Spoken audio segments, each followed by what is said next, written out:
The right has come under a great deal of fire for its florists and bakers refusing to serve in gay weddings, not making, the floral arrangements and the cakes for same-sex marriages. Now, recently, though, they think that they've come up with a little reverse of that, where they have been discriminated against by a baker, but they might be off on a couple of key facts. So let's talk about the case that we're talking about here. In March of 2014, Marjorie Silva, owner of Azucar Bakery, refused to make cakes that included 2 Bible verses. One, God hates sin, and the second, homosexuality is a detestable sin. That's a lot of words to fit on a cake, by the way. It is. The cake design was also to include a portrayal of 2 grooms holding hands in front of a cross with a red X over them. Now, obviously, she did not want to do this. Maybe that's not obvious in America in 2015, but she refused to do it, saying that it was discriminatory. And that's when the right pounced, saying, look, Christians are being targeted in the exact same way. They're refusing to make the cakes that we want to make with the things we want on there. Now, thankfully, the Colorado Civil Rights Division came out and said it is not the same thing. It is not discriminatory because it's not that she refused because of the fact that they're Christians. It's because of exactly what they want on there, saying, in the same manner that she would not accept an order from anyone wanting to make a discriminatory cake against Christians, she will not make one that discriminates against gays. The evidence demonstrates that Silva would deny such requests to any customer, regardless of creed. So, sorry, not sorry, though. This is not the equivalent to attacking the right.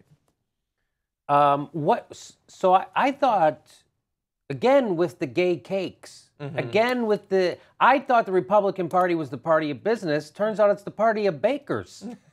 Yeah, right. They always protect those bakers. Oh my God, the bakers and the florists. We got to protect the florists from the homosexuals. And I still challenge you. Find me one florist in Indiana who's not gay. I still defy you. Find me one. So who are they protecting? I don't know. So, no, it's good to see that they don't understand what discrimination is still. And it's not that they don't understand. It's like they want to pretend, right? And it's like that some right-wing guy went to some bakeries and Muslim bakeries and asked them if they would make gay cake. Or Crowder. Yeah, Crowder. Just you so guys have stupid. nothing. You get to hate the gays. You get to hate them. You don't have to like gays. You don't have to invite them over. You don't have to let them in your house or come to your parties. Yeah. And you can call them all the names you want. Yeah. But it's really weird. But they get cake. They get to get cake. Let them have their cake and you can hate them too. Yeah. How about that?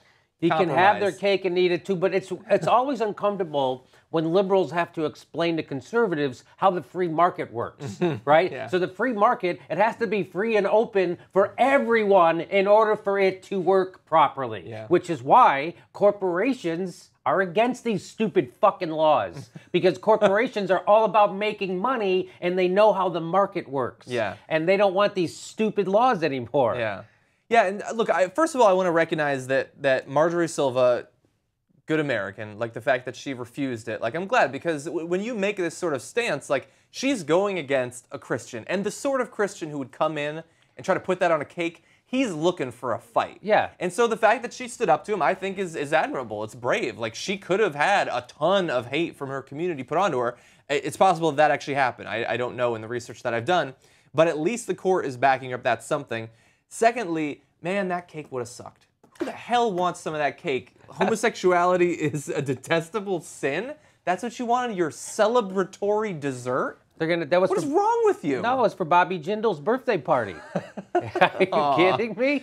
He probably ordered it for himself. Yeah, no, he supports everything. He supports he supports Jim Crow. That's how conservative Bobby Jindal is. He wants to go back. He wants to eliminate himself from being able to vote. That's what a fucking maniac conservative Bobby Jindal is. He doesn't trust himself. He's I'm a little dark for my own liking. That's Bobby Jindal. We have a response, by the way, from the guy, Jack. I don't believe this is his actual name, but the guy who tried to get the detestable cake made. He told ABC7 that he found it offensive the Bible verses were considered discriminatory or obscenities, suggesting that the Bible had been censored from the public arena. You can have your Bible in the public arena. It just doesn't mean that she should be forced to put it onto the cake. And, like, he says, how could you consider that discriminatory? It said homosexuality is a detestable sin. That's not discriminatory. What the fuck is then? What could you put on there that you would find personally offensive? What if I had a gay Bible that said that Christians suck? Christians suck in airport bathrooms. How about that? I would put that on my cake. Would he have taken a slice? That's what it says in my gay Bible. I have a gay Bible. That's what it says in my gay Bible. Why does it? It talks about the wide stance of conservatives on this issue. Yeah. I know I've gotten some tweets saying that why are you guys focusing so much on the bakeries, the pizza places, the florists that do this sort of stuff? It seems sort of silly, and it is silly. But the reason that I want to focus on it is I mean, we've seen over the past few years there's been a lot of progress on same-sex marriage and people accepting the fact that there are gays in this country and they deserve to be treated like other people. Those polls have moved a lot in just a couple of years. But that doesn't mean that there can't be a big backlash or a backsliding. And like, I mean, Roe v. Wade was how many decades ago? Right. And yet you still have young people who have never lived in a time in which it was illegal across the country to get an abortion, and they are still being driven. Like, that is their political identity, is opposing that.